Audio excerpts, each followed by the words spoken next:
Peddi trailer. So అయితే ఈ Peddi movie first NTR చేయవలసిందిగా తెలుస్తుంది. అయితే ఈ ఎన్టీఆర్ దగ్గరికి వచ్చిన కథ కాస్త రామ్ చరణ్ దగ్గరికి వెళ్ళిందంట. సో దీని గురించి ఒకసారి డిస్కస్ చేద్దాం. ప్రస్తుతం మనతోటి సినీ క్రిటిక్ జగదేవ్ గారు ఉన్నారు. వెల్కమ్ చెప్పేద్దాం. Hi sir. హలో అండి. ఏంటి సార్, ఎన్టీఆర్ దగ్గరికి వచ్చిన కథ రామ్ చరణ్ గారి దగ్గరికి వెళ్ళిందంట పెద్ది. మేబీ అంటే ఇది ఇప్పుడు నేను రీసెంట్గా విన్నాను ఈ వార్త. ఎంతవరకు వాస్తవం ఉందనేది నాకు తెలియదు. ఎందుకంటే ముందు నుంచి బుచ్చిబాబు సానా గారు ఉప్పెన హిట్ తర్వాత నెక్స్ట్ మూవీ అంటే ఇంకా ఒక దాన్ని ఎలా అంటారు, ఒక లవ్ స్టోరీ తీశాడు కాబట్టి ఇంకా లవ్ స్టోరీ పరమైన సినిమాలే తీస్తాడు ఈ డైరెక్టర్ అని ఒక ముద్ర పడిపోకుండా అలా అని అన్ని రకాల తీగలు అనిపించుకునేలాగా మంచి స్టోరీ, డిఫరెంట్ స్టోరీ, దానికి దీనికి సంబంధం లేదు అన్నట్టుగా చూపించుకునే విధంగా ఒక స్క్రిప్ట్ రాసుకొని దానికి రామ్ చరణే డేట్స్ కావాలి, దానికోసం ఎంతో పట్టుపట్టాడట. ఈవెన్ సుకుమార్ గారిని కలిసి సుకుమార్ గారి ద్వారా చిరంజీవి గారి ద్వారా రికమెండేషన్ చేయించుకొని లేదా రామ్ చరణ్ని వాళ్ళ మేనేజర్కి అప్రోచ్ అయ్యి రకరకాలుగా చాలా ఇబ్బంది పడ్డాడంట బుచ్చిబాబు సానా. అయితే ఇది ఫస్ట్ బుచ్చిబాబు సానా ఎన్టీఆర్కి చెప్పారు అనేది రీసెంట్గా వినిపిస్తుంది. ఎందుకంటే నాన్నకు ప్రేమతో షూటింగ్ విషయంలో అప్పుడు ఈయన అసిస్టెంట్గా అసోసియేట్ డైరెక్టర్గా ఉండేటప్పుడు బుచ్చిబాబు ఒక వీడియో కూడా మీరు దాన్ని సోషల్ మీడియాలో షార్ట్స్లో చూస్తే బుచ్చిబాబు సానాని భుజానికి ఇలా ఎత్తేసి స్విమ్మింగ్ పూల్లో పడేస్తారు ఎన్టీఆర్ గారు. సో అంత ర్యాపో డైరెక్టర్ కానీ ఎన్టీఆర్ గారు కానీ. ఎన్టీఆర్ కూడా చాలా ఎనర్జెటిక్గా ఉంటాడంట ఆయన. ప్రతి ఒక్కరితో నేను ఇంత స్టారు ఇమేజ్, అట్లా నేను ఇంత ఫ్యామిలీ బ్యాక్గ్రౌండ్, మహానుభావుడు మనవుడిని, హరికృష్ణ గారు అబ్బాయి, అట్లా ఏం ఉండదు. చాలా సరదాగా జోవియల్గా జోకులు వేస్తుంటారు. ఏదో మన హీరో కదా క్యార్ వాళ్ళ కూర్చోవడం అలా ఉండదు. చాలా ఇది ఉండదు. అదే మనం ఆ వీడియో చూడొచ్చు. బుచ్చిబాబు సార్ని తీసుకొని సార్ వద్దన్నా కూడా స్విమ్మింగ్ పూల్లో పడేయడం, సరదాగా ఏడిపించడం చేస్తుంటారు. అయితే మేబీ అంత చనువు ఉంది కాబట్టి సార్ నేను ఒక స్టోరీ లైన్ అనుకుంటున్నాను. ఒక విలేజ్ బ్యాక్డ్రాప్లో కంప్లీట్గా ఒక గేమ్కి సంబంధించి ఆ విలేజ్ని గెలిపించే ఒక పెద్ద పాత్రగా చూపించాలనుకుంటున్నాను అని ఈయన చెప్తే, దీనికి ఆల్రెడీ విలేజ్ పాత్రలో మీ గురువు గారు తీసిన సినిమా రంగస్థలంలో రామ్ చరణ్ ఎంత బాగా ఒదిగిపోయాడో చూసి, సో మళ్ళీ నువ్వు రామ్ చరణ్ పట్టుకో బాగా సూట్ అవుద్ది అన్నట్టుగా ఈయన సజెస్ట్ చేశాడు అన్నట్టుగా వచ్చింది వార్త.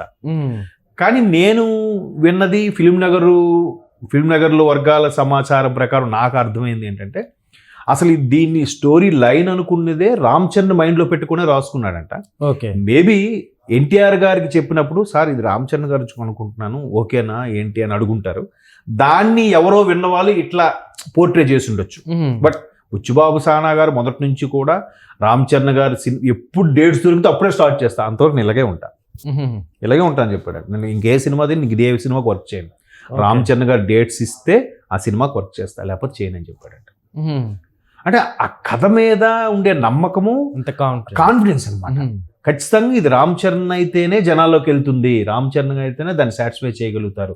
అంటే ప్రతి దర్శకుడు కూడా కొన్నిసార్లు కొంతమందిని మైండ్లో పెట్టుకుని రాస్తారు, కానీ అవి కొన్నిసార్లు ఒక అంటే దాన్ని ఎలా చెప్పాలి, టైం బీయింగో లేదంటే ఇంకొక రకరకాల కారణాల వల్ల వేరే వాళ్ళకి వెళ్తాయి. ఈవెన్ ఆహాలో వచ్చిన అన్స్టాపబుల్ ప్రోగ్రాంలో కూడా బాలయ్య గారు అదే చెప్పారు.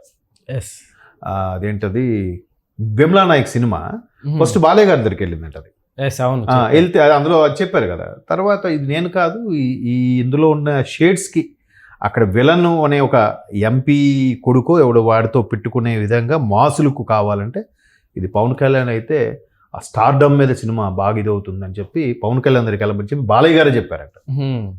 సో ఇప్పుడు భీమ్లా నాయక్ ఏ స్థాయిలో వైసీపీ ప్రభుత్వం ఉన్నా కూడా ఏ స్థాయిలో అది ముందుకు సినిమా తీసుకెళ్ళిందని మనం చూడొచ్చు.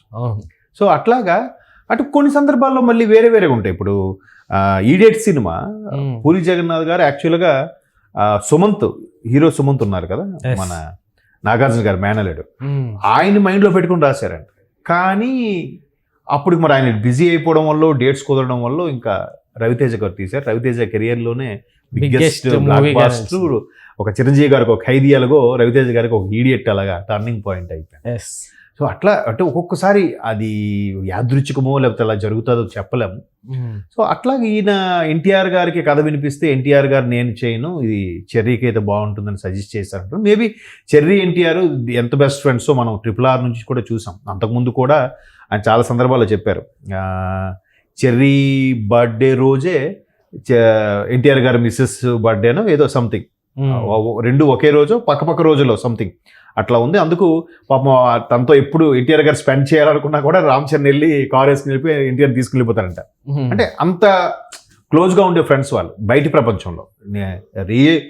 రియల్ స్టోరీలో కన్నా రియల్ స్టోరీలో కూడా వాళ్ళిద్దరూ అంత మంచి friends, Ram Charan and NTR. And more Mahesh Babu గారు కూడా. మహేష్ బాబు ఈవెన్ భరత్ అనే నేను సినిమాకు, మహర్షి అనే సినిమాకు మంచి హిట్ అయిన తర్వాత మహేష్ బాబు గారు తనకు బాగా ఇష్టమైన క్లోజ్ ఫ్రెండ్స్ ఇద్దరు పిలిచి, ఫ్యామిలీస్తో పిలిచి పార్టీ ఇచ్చారు. ఆ ఇద్దరు క్లోజ్ ఫ్రెండ్స్ ఒకరు ఎన్టీఆర్, ఒక రామ్ చరణ్. ఆ వీడియోస్ కూడా అప్పుడు హల్చల్ చేశారు. అంటే ఇండస్ట్రీలో చాలా మంది కలిసి పనిచేయచ్చు, క్లోజ్గా ఉండొచ్చు, ఆడియో ఫంక్షన్స్ వాటి కలవచ్చు, కానీ దగ్గరగా రెగ్యులర్గా కలుస్తూ మూవ్ అయ్యే వాళ్ళు చెర్రీ అండ్ యంగ్ టైగర్ బాగా క్లోజ్ అంట మొదటి నుంచి కూడా. So and more over cherry గారు రానా మళ్ళీ క్లాస్మేట్స్, ఆ ఇద్దరు క్లోజ్. రకరకాలుగా అంటే ఒక్కొక్కరు ఇంటెన్షన్ ఒక్కొక్కలాగా ఉంటుంది. అందరూ ఒక అభిప్రాయాలు కలిసిన తర్వాత వాళ్ళు ఎందుకు క్లోజ్ అయ్యారు అనేది మనం చెప్పలేం, ఎవరు ఫ్రెండ్షిప్ వాళ్ళకు.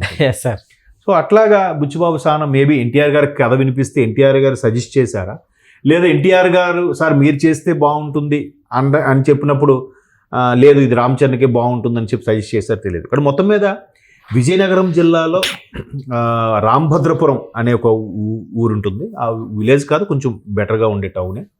అక్కడ ఏంటంటే అన్ని రకాల పళ్ళు, కూరగాయలు ఆ చుట్టుపక్కల ప్రాంతాల్లో పండుతూ ఉంటాయి. సో అక్కడ ఆ రాంభద్రపురం అనే విలేజ్ బ్యాక్డ్రాప్లో కథని దర్శకుడు చాలా అందంగా రాసుకున్నాడు. దానికోసం ఆల్రెడీ ఆ జిల్లాకు వెళ్ళి అక్కడ ఆ ఊరు అన్నీ చూసి ఆ ఊర్లో ఎలా ఉంటాయి పరిస్థితులు అనే దాంట్లో ఒక విధంగా సెట్ కూడా రెడీ చేశారట. సో అట్లా అనుకుని అంటే ఆల్మోస్ట్ ఆల్ ఒక విలేజ్ బ్యాక్డ్రాప్లో నేను అనుకోవడం క్రికెట్కి సంబంధించిన ట్రైలర్లో చూసాం కాబట్టి ఒక లగాన్ టైప్లో ఏవైనా ఉంటుందా. లగాన్ సినిమా అమీర్ ఖాన్ గారిది, అప్పట్లో ఆస్కార్ నామినేట్ కూడా అయింది. శిస్తు కట్టడప్పుడు క్రికెట్కి సంబంధించి ఇది గెలిస్తే మీ ఊరు నుంచి ఇంకా శిస్తు కట్టక్కర్లేదు, పన్ను కట్టక్కర్లేదు, బ్రిటిష్ వాళ్ళు ఒక కండిషన్ పెడతారు. సో అట్లా కాకపోయినా మొత్తానికి గేమ్తో ఏదో మెలికైతే పెడుతున్నారు. సేమ్ అయితే మాత్రం జనాలు యాక్సెప్ట్ చేయరుగా, ఇది ఎప్పుడో తీసారా అని. అలా అనుకోవడానికి కూడా లేదు. ఒక్కొక్కసారి సేమ్ అయినా కూడా టేకింగ్ బట్టి కూడా జనాలు యాక్సెప్ట్ చేస్తారు. ఎందుకంటే నాకు బాగా గుర్తున్న సినిమా ఏంటంటే ప్రేమించుకుందారా. నేను చిన్నప్పుడు హై స్కూల్ చదువుకుంటున్న స్టేజ్లో ఆ సినిమా రిలీజ్ అయింది.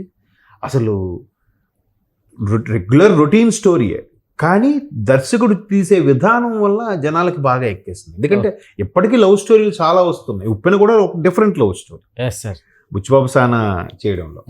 సో ఇక్కడ కూడా అక్కడ ఆ విలేజ్ డ్రాప్లో ఎలా చూపించబోతాడనేదే concept. And more over Janhvi Kapoor హీరోయిన్గా కూడా సెలెక్ట్ చేశారు. ఏఆర్ రెహమాన్, మంచి మంచి టెక్నీషియన్స్ అందరూ సీనియర్ ఏదైతే ఆల్మోస్ట్ ఆల్ సుకుమార్ గారికి పనిచేసిన టెక్నీషియన్స్ ఉంటారో వాళ్ళే ఇక్కడ కెమెరా మ్యాన్ నుంచి అన్ని టెక్నీషియన్స్ కూడా. కాబట్టి ఈసారి దేవి గారు ఫాలో అయ్యేవారు సుకుమార్ గారు, దేవిశ్రీ ప్రసాద్ గారిని మ్యూజిక్ కాంబినేషన్. బట్ ఈయన మాత్రం నాకు ఇది ఏఆర్ రెహమాన్ గారు కావాలని అడిగారట. చూద్దాం మరి ఏ స్థాయిలో ఉంటుందనేది. మొత్తం మీద ఏవి ఎన్టీఆర్ చేసినా ఎదురు చేసిన మాస్ లుక్ ఇద్దరికీ ఉంది కాబట్టి ఈయనకైనా సజెస్ట్ చేశారని వార్త అయితే ఎంతవరకు వాస్తవం అని నాకు తెలియదు. Okay sir, thank you.